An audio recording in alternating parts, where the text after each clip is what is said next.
Quadratic equations के solution के lesson में खुशामदीद। उर्दू में क्वाड्रेटिक इक्वेशंस को दो दर्जे मसावात कहते हैं और हम फैक्टराइजेशन के ज़रिए यानी अमले तजी के ज़रिए इसको हल करने की कोशिश करेंगे। फर्ज करें हमारे पास जो एफ ऑफ एक्स है फंक्शन एक्स का क्वाड्रेटिक दो दर्जी वो x squared plus 6x plus 8। अगर हम इसे ग्राफ करें, फर्ज करें जैसे हम लाइन को ड्रॉ करते रहें तो इसका जो है वो शक्ल कुछ इस तरह की होगी जिसे हम पैराबोला कहते हैं, जिसे उर्दू में मकाफी कहा जाता है। ठीक है, और ये एक्स एक्सिस को जो है ये दो जगह के ऊपर इंटरसेक्ट करेगा, उसके ऊपर से गुजरेगा। और क्वाड्रेटिक इक्वेशन के सोल्यूशन का मतलब ये है कि हम इन दो पॉइंट्स की वैल्यूज जो है या कीमत जो है वो मालूम करने की कोशिश करते हैं एक्स एक्सिस के ऊपर। ठीक है, तो एफ एक्स जो है वो हमारा वाई एक्सिस के ऊपर है और एफ एक्स जब जीरो होगा तो ये एक्स एक्सिस की इक्वेशन हो जाएगी और ये एक्स एक्सिस जिन दो जगहों के ऊपर इस पैराबोला को कता करता है ये दो पॉइंट्स हम निकालते हैं इस इक्वेशन के या इस मसावात के हल की सूरत। तो हमने जो है एफ ऑफ एक्स को जीरो कर दिया और हमारे पास जो है x square plus 6x plus 8 जो है वो जीरो के बराबर आए।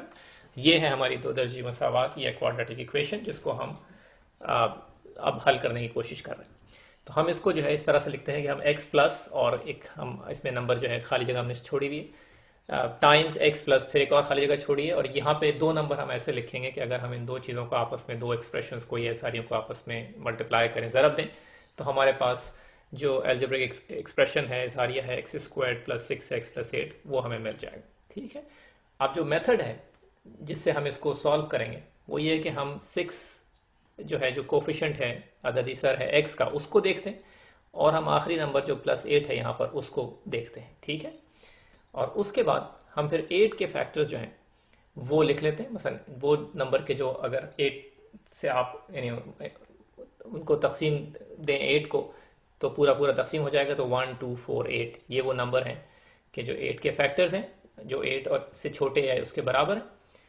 अब इनमें से हमें दो नंबर ऐसे सेलेक्ट करने हैं या मुंतखब करने हैं कि जिनको अगर हम एक दूसरे में जमा करें तो हमें 6 मिले और अगर हम इन्हें आपस में ज़रब दें तो हमें 8 मिले। तो हमने देखा कि हमने 2 और 4 ऐसे दो जो हैं फैक्टर्स हैं 8 के कि जिनको अगर हम आपस में जमा करें तो 2 + 4 6 आ जाए और अगर मल्टीप्लाई करें तो 8 आ जाएगा। अच्छा, अब ये हमारे पास x + 2 x + 4 आ गए। इसका मतलब क्या हुआ कि ये जो इक्वेशन है ये हमें बता रही है कि इन दोनों को अगर हम मल्टीप्लाई करें तो 0 हमें मिलेगा। इसका मतलब है कि इनमें से कोई एक या दोनों जो है वो 0 हैं, वो हमने लिख लिया यहाँ पर। x + 2 जो है वो 0 के बराबर है और x + 4 जो है वो 0 के बराबर। x + 2 बराबर है 0 से हमें x की वैल्यू -2 मिल गई और दूसरे जो हमारे पास x + 4 बराबर है 0 उससे हमें x की जो वैल्यू मिली वो -4। ठीक है, अब ये दो हमें x की ऐसी वैल्यूज मिल गई हैं कि जो इस क्वाड्रेटिक इक्वेशन का जो है हल है। हम इसमें अपने जो क्वाड्रेटिक इक्वेशन है उसमें ये वैल्यूज डाल के देख सकते हैं कि क्या वाकई ये सोल्यूशन सही है या नहीं है। तो हमने x की जगह -2 डाल दिया अपनी इक्वेशन के अंदर और हमने ये देखा कि हमें ये 4 - 12 + 8 जो है ये 0 ही मिलता है। और यही काम आप जो है वो x की जो दूसरी वैल्यू हमें मिली है -4 की उसको इस इक्वेशन में डाल के देख लें आप। और इस इक्वेशन में जो एक बात आपको नोट करने की है वो ये कि इस इक्वेशन जो है इसके दो सोल्यूशंस हैं। ठीक है, जैसे लाइन की हमने इक्वेशंस की थी तो उसमें हमें एक सोल्यूशन मिलता था, x की एक वैल्यू मिलती थी। यहाँ पर हमारे दो जो है वो सोल्यूशन है क्योंकि ये पैराबोला जो है दो जगह पर कता कर रहा है। चलें एक सवाल और करें। इस सवाल में एफ ऑफ एक्स जो है वो बराबर है 2x² plus 20x 20 times x plus 50 plus 50। ठीक है, तो सोल्यूशन के लिए एफ ऑफ एक्स को हमने पहले 0 के बराबर कर दिया जिससे 2x² प्लस 20x प्लस 50 ये बराबर हो गया 0 के। ठीक है, और अब हमारे पास जो है ये जो इक्वेशन है या जो इसका उल्टे हाथ की तरफ जो है उसमें x² के साथ एक ये 2 और लिखा हुआ जो कोफिशिएंट या उसका अददी सर जिसे कहते हैं उर्दू के अंदर। हम ऐसा करते हैं कि इसे जान छुड़ा लेते हैं ताकि हम अपना मेथड जो भी हमने सीखा उसको इस्तेमाल कर सकें। तो हमें 2 से जान छुड़ाने के लिए 2 से हमने डिवाइड कर दिया इक्वेशन की दोनों अतराफ को। तो हमें जो है वो x² प्लस 10x प्लस 25 क्योंकि हर चीज़ जो है वो 2 से उसको हमने तकसीम कर दिया। 0 को 2 से हमने डिवाइड जब किया तो हमें 0 ही मिला। ठीक है, अब हम वही अपनी जो है तरकीब जो है हमने x प्लस खाली जगह टाइम्स एक्स प्लस दूसरी खाली जगह को बराबर कर दिया 0 के। अब हम जो है ऐसे दो नंबरों की तलाश में हैं कि जो यहाँ पर हम इन खाली जगहों के ऊपर लिख सकें। उसके लिए हम क्या करते हैं, उसके लिए हम 25 के फैक्टर्स जो हैं वो लिख लेते हैं। 1 5 25 जो 25 से छोटे या उसके बराबर। तो अब 1 टाइम्स 5 जो है वो हमें 5 + 1 जो है 6 मिलता है, 10 नहीं है। लेकिन 5 टाइम्स 5 जो है वो 25 है और 5 + 5 जो है वो 10 होता है। इसलिए हमने दोनों जगहों पे 5 लिख लिए, क्योंकि ये दो नंबर ऐसे हैं कि जिनको अगर हम जमा करें तो 10 मिलता है और अगर आपस में मल्टीप्लाई करें तो 25। तो इस के नतीजे में हमें जो x की जो दो हमें इक्वेशंस मिली, x + 5 = 0 और दूसरी भी x + 5 होगी। और इन दोनों का एक ही जो है वो हल है और वो है x बराबर है -5 के। यहाँ पर आप देखें कि क्वाड्रेटिक इक्वेशन जो है उसके हमें दो जो है वो सोल्यूशन या हल नहीं बल्कि सिर्फ एक ही हल मिला।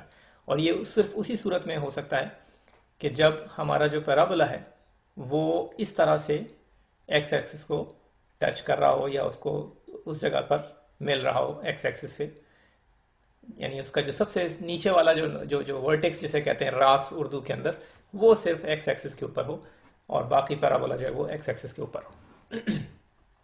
अच्छा, हम जो है इसको चेक भी कर लेते हैं कि ये जो है क्या जो हमने हल निकाला है -5 का, ये सही है या नहीं। तो x + 5 टाइम्स x + 5 जो है हमने जो है वो आपस में मल्टीप्लाई करें। हमने अलजेब्रिक एक्सप्रेशंस की जो ज़रब है वो हमने सीखी है। हम उसको इस डिस्ट्रीब्यूटिव लॉ के ज़रिए से, तक़सीमी खासियत के ज़रिए से इसको हम हल कर लेते हैं। तो हमें जो है x² + 5x + 5x + 25, 5x + 5x जो है वो आपस में मिलकर 10x है। और इस तरह से हमें वही अलजेब्रा का जो है जुमला जो है इज़ारिया जो है एक्सप्रेशन मिल गया कि जिसको हमने फैक्टराइजेशन के ज़रिए उसको हल किया। ठीक है, तो आप जो भी सोल्यूशन निकले उसको आप चेक भी कर सकते हैं कि आपको दोबारा से वही अपना अलजेब्रिक एक्सप्रेशन मिलता है या नहीं मिलता। चलें, एक और सवाल, ये ज़रा थोड़ा सा मुख्तलिफ है।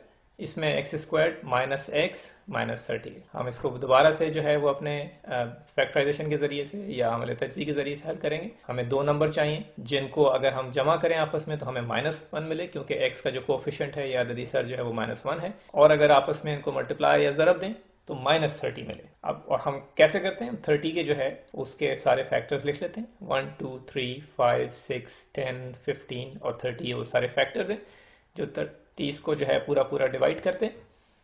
ठीक है, अब हमें जो है वो ऐसा नंबर जो है, ऐसे दो नंबर चाहिए कि जिनको अगर हम मल्टीप्लाई करें तो हमें -30 या -30 मिले।